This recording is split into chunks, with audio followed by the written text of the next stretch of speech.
This is the trillionaire life of Queen Rania of Jordan. If you don't know her yet, Queen Rania is a tall, beautiful, and smart woman who was born on August 31st, 1970 in Kuwait. Her father was from Tulkarm and her mother from Nablus, but she was born and raised in Kuwait. Rania and her family moved to the Jordanian capital in 1991, following the end of the Gulf War. Queen Rania was quite smart even as a child, but her parents were refugees, so she grew up struggling. Rania lacked a lot growing up. Her experiences as a refugee are why she currently advocates for the rights, needs, and aspirations of refugees around the world. She has even taken part in numerous related global events, including co-chairing a roundtable at the 2016 UN Summit on Refugees and Migrants, and has visited refugee camps in Jordan, Greece, and Bangladesh. Back then, all she desperately wanted was to give herself and her family a better life, so she read hard and earned a degree in business administration from the American University in Cairo in 1991. She was determined to make her mark in the world as a modern, independent woman, so after her degree, she pushed herself into banking and information technology. One of her first jobs was with Citibank, where she worked as a marketer. She was so good at her craft, she also landed a gig at Apple. Life is interesting because she would never have met the prince if she never got this gig.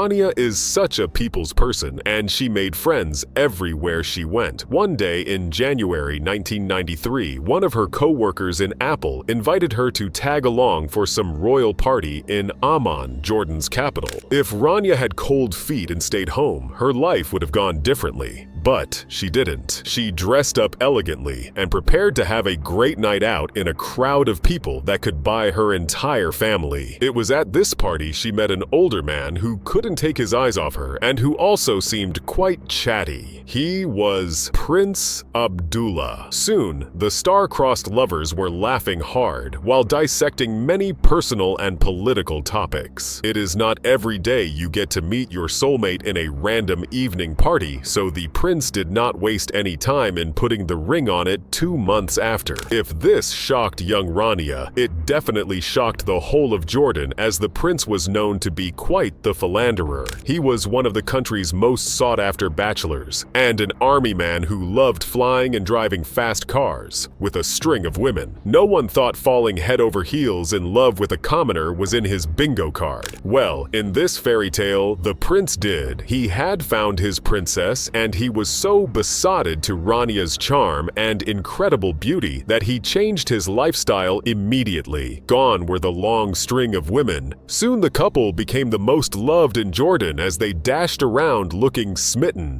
If anyone thought this romance was a fluke, they were silenced when they got married on June 10th, 1993. It was such a grand wedding, and it is still mentioned in blogs to this day. It has even been dubbed one of the most romantic royal weddings of all time. Royals and dignitaries from around the world flew down to attend. The couple rode around in a heavily guarded open-top car, waving to the large crowd that gathered. The day was declared a national holiday, and people lined the Jordanian streets to catch a glimpse of the lovebirds. Even Princess Irene of Greece and Queen Sofia of Spain flew all the way from their countries to attend the wedding. For the ceremony, blushing Rania wore a gold-trimmed, short-sleeved gown designed by Bruce Oldfield, who is also a favorite designer of Queen Camilla. The silk wedding dress came with a short-sleeved jacket, complete with wide lapels and elaborate gold patterns. It even had a magnificent belt to keep it in place. Rania accessorized with white gloves. Still, something significant was missing. The media became agog when they noticed that young Rania didn't wear a royal tiara. It was almost unheard of. Brides marrying into royal families traditionally wear jewelry from their family's collections at their weddings, then switch to pieces from the royal family's collection after the ceremony. Well, Rania was from a middle-class family, so of course her family didn't own a tiara, and while she certainly could have borrowed a tiara from her in-laws, she did not. This turned out to be quite significant. Her choice not to wear a tiara showed the world that she wouldn't turn her back on her roots or pretend to be anything more than what she was. Rania's hair was was lovely, and she wore it in a sweeping updo and a dramatic headband. The wedding took place at Zahran's palace, and the wedding reception happened soon after. Rania danced the night away with her prince in a V-neck dress with short sleeves, also designed by Bruce Oldfield. She was now a princess. She moved into the grand palace in grand style. Almost a year after their wedding, their first child, whom they named after her father-in-law, was born. But if Princess Rania thought life had blessed her enough, she was wrong. A bigger twist was coming. To this day, nobody knows why her husband was chosen to be king. Her husband's father, King Hussein, was on the throne with his fourth wife, American-born Lisa Halaby, known as Queen Noor. The crowned prince was Hussein's dull and courtly brother and Abdullah's uncle, Hassan. Her husband, Prince Abdullah of Jordan, was his father's eldest son by a wife he had divorced years before. But on his deathbed, Rania's father-in-law switched the line of dynastic succession, bypassing Hassan and making Abdullah crown prince instead. If this caused uproar, it died down 2 weeks later when the king died. Abdullah, who had just turned 37, became the new king, and Princess Rania became the new queen of Jordan. Rania was shocked. She was now one of the most powerful women in Jordan. People gathered happily in the streets for the coronation, and camels bearing high-ranking soldiers bowed to their knees for Rania and her husband. Queen Rania dressed elegantly in a traditional embroidered dress like a royal Arab fantasy.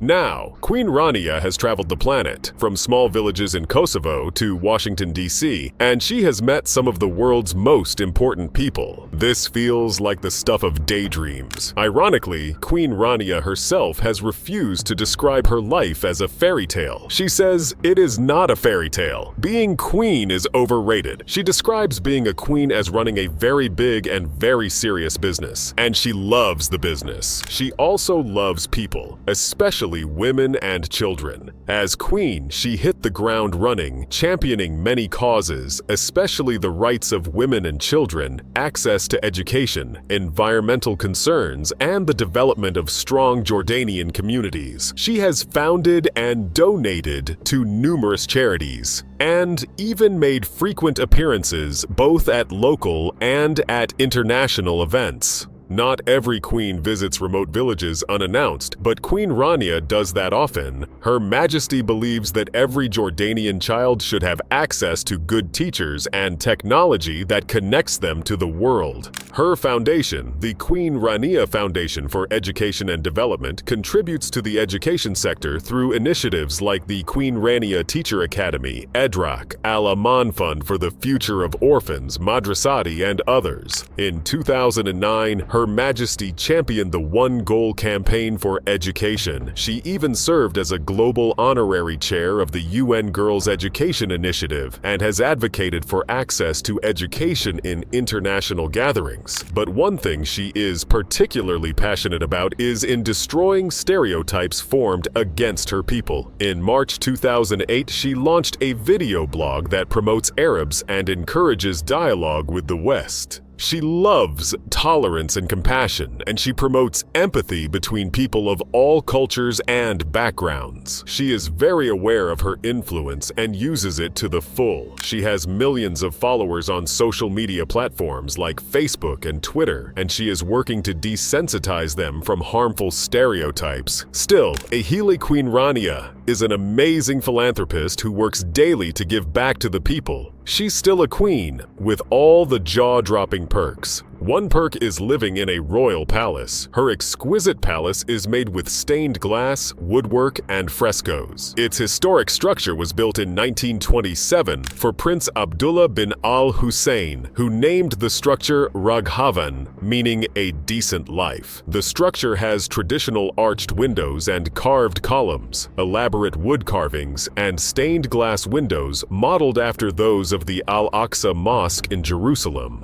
Another perk has been her relationship with other royals. The primary responsibility of royal families is to serve as spokespeople for their countries, so they often visit other foreign leaders to nurture relationships between their countries or promote common interests. Queen Rania takes this responsibility seriously. For example, she now has a long acquaintance with the Queen consort, Camilla. They might have first met in 2021 when former Prince Charles and Camilla, Duchess of Cornwall, traveled to Jordan as their first post-pandemic overseas trip. Queen Rania could have taken Camilla on a tour around the country, but she took the former Duchess of Cornwall to a center for families and children. A few years later, she visited Buckingham Palace at the invitation of Queen Camilla to take part in a reception to raise awareness of violence against women. Queen Rania also got to know other members of Britain's royal family, such as Prince Charles. She even told ITV News how much she looked up to the late Queen Elizabeth. She is also a regular visitor to the White House and has met several U.S. presidents. The Hills named her an important strategic ally to the U.S. For example, in 2001, Queen Rania met with then First Lady Laura Bush to discuss humanitarian measures to rebuild bonds between the East and the West. She also became fond of Michelle Obama and posted an affectionate tribute to her on Instagram as the Obamas prepared to leave the White House. Queen Rania and the King also visited the Trump White House twice, in 2017 and 2018, and during one of the visits, Queen Rania and Melania Trump both wore pale pink ensembles.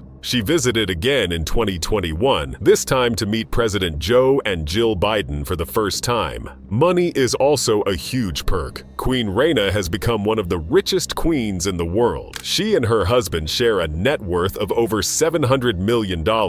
Her new luxury lifestyle is seen in her fashion. It all started with her beautiful wedding dress. Soon, fashion enthusiasts began to notice her impeccable fashion sense. Queen Rania loves monochromatic outfits, but occasionally mixes other colors. For instance, when meeting Queen Sylvia of Sweden in November 2022, she wore a long pleated purple gown cinched with a black belt and a dramatic green stone brooch. She also doesn't shy away from heels. Her wardrobe is rich. She wears Middle Eastern and English designs too. She wears traditional Middle Eastern dresses frequently to high-profile events like a white halabia with pink accents she wore to celebrate Jordan's 76th year of independence. Even during her visit to the UN General Assembly in New York, she wore a white shirt custom-made for her by the Beirut-based design house Azi and Osta. During her visit to Istanbul a short time later, Queen Rania wore a black and red dress by Iraqi designer Ragda Toponi. She chose these designers because she wanted to celebrate her region's culture and creativity. And she has enough coins to express this. Queen Rania married into a family with expensive sports cars and large mansions. Her engagement ring itself could set a commoner up for life. It was a showstopper with a dramatic yellow diamond surrounded by pave diamonds and set in white gold.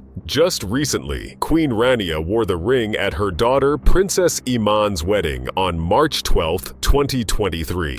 The ring is an oval-cut diamond with a vintage-style halo design with a diamond set band. The center stone has approximately 4 to 5 carats, making the ring between $100,000 and $150,000. Tourmaline is a unique stone made from a mineral group well known for producing gemstones in striking colors. It was a ring quite literally fit for a queen, but we would never know exactly how rich the queen is. She is so down to earth and only concerns herself with making her people happy. She told Oprah that her first responsibility is to her country. There are the 6 million people in my country that I have to think about, and I have to think about the issues of our country and everything that faces us. She has even written 3 children's books, including the New York Times bestseller, The Sandwich Swap. As a tribute to King Hussein, and on the first anniversary of his death, Queen Rania produced The King's Gift, a children's book about him. Proceeds of the book go to the benefit of underprivileged children across Jordan. Her second book, titled Eternal Beauty, which she wrote in celebration of Mother's Day 2008, tells the story of a young girl's conversation with a little sheep as she searches for the most beautiful thing in the world. The book was released as part of the Greater Amman Municipality Hospitalities contest called Mama's Story. For the 2009 Big Read event, Queen Rania wrote Maha of the Mountains, a short story that tells of a young girl's determination to get an education and the challenges she faced. The Sandwich Swap is a book inspired by an incident in her childhood. It tells the story of Lily and Salma, two best friends who argue over the yucky taste of their respective peanut butter and jelly and hummus sandwiches.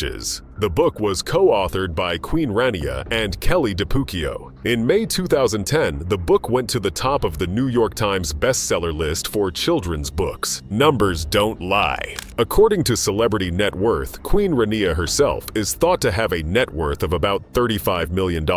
But she stays humble. Even the kind way she treats her children's spouses says a lot about her. Most royals create controversies because they struggle to accept their children's love interests, but not Queen Rania. She welcomed her future daughter-in-law, Rajwa Khalid bin Musaid bin Saif bin Abdulaziz Al Saif, with a pair of her own earrings, rose gold hoops embellished with 184 round, brilliant-cut white diamonds. And even when she could afford a team of nannies, she was a hands-on mother. Her 4 children are now mostly grown, and 2 of them, Princess Iman and Crown Prince Hussein, are married. She even gave them some marriage advice, telling them to put in the work to make their marriages work and show up with the best of themselves like they'd like their partner to do.